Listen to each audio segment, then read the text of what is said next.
Sadika, thank you very much, Kunsukit, for the introduction. It's a great pleasure to join this event, and I want to thank the organizing committee and SEAMEO SEPS for co-hosting this panel. May I ask the organizing committee to help share my slide, please? Thank you. Well, I wish to begin by saying that resilience in the educational system becomes apparent when there is indeed connection between local and international frameworks, and when there is cross-sectorial dialogue and action.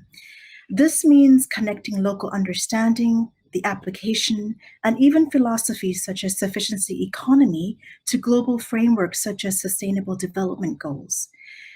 Next slide, please. Some have even coined the word globalization to suggest the growing importance and increasing salience of global and local level processes happening at the same time.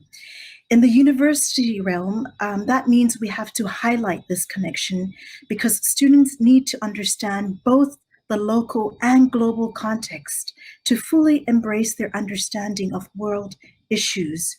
For Thammasat University and the School of Global Studies, there is a need to translate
lectures, faculties, universities,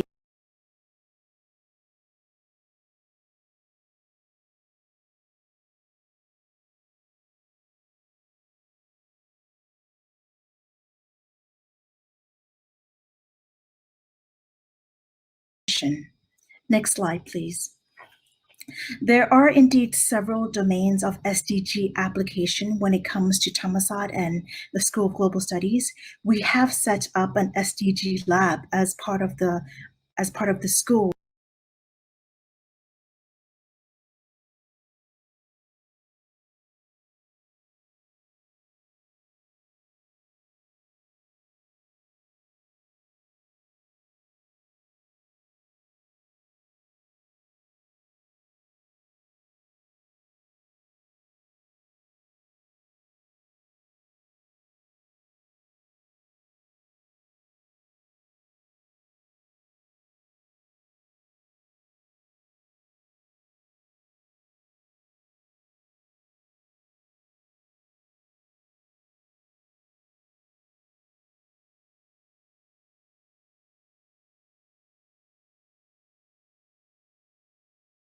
Works on specific and several SDGs.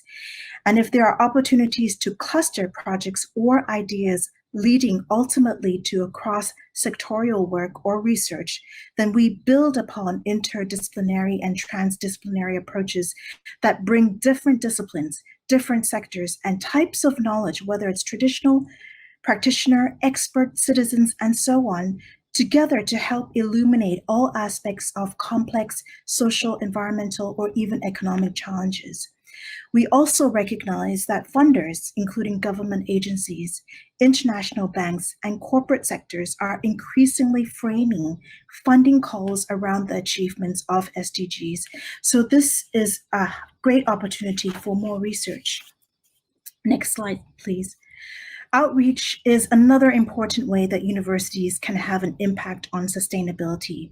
We have partnered with local and international communities.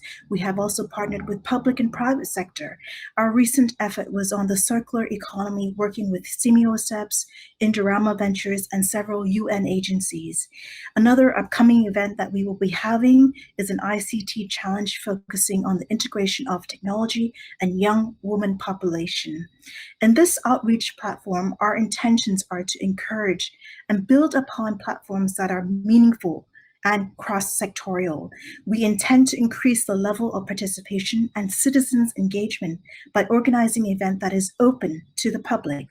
At the same time, we strengthen the impact of public-private partnerships by bringing together expertise across these sectors. And we believe that this ability to connect local issues and understanding with international frameworks highlights the importance of local community wisdom, such as sufficiency economy, as well as promoting more evidence-based learning experience for our students. Altogether, it's very important to note that much of what we do aligns to the Times Higher Education Impact Ranking, which is a global performance table that assesses universities against the SDGs. I would say that overall, there are many reasons for universities to need SDGs as well as for SDGs to need universities. Not only can universities demonstrate their impact through SDGs, universities have a moral imperative to embody support for the SDG as part of their social missions and core functions. Next slide, please. Lastly, I would say that in order to have a resilient education system, as with all things, we need to think of the different levels of capacities. Two important capacities that we have to be concerned more about as educators are anticipatory capacities and adaptive capacities. We need to anticipate what the future labor market needs in our graduates, and that is the combination of withholding relevant knowledge and experience. Therefore, there is much need in future-proofing our curriculum and the way we operate.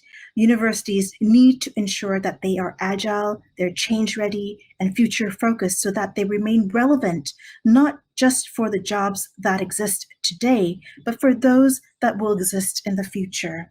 We also need to think how our curriculum and our students adapt to multiple long-term and future changes to the extent that we even make sure that our alumni take forward the lessons of sustainability into their future careers.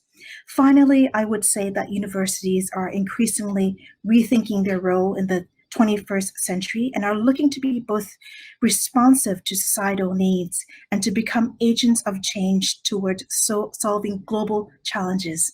Thank you.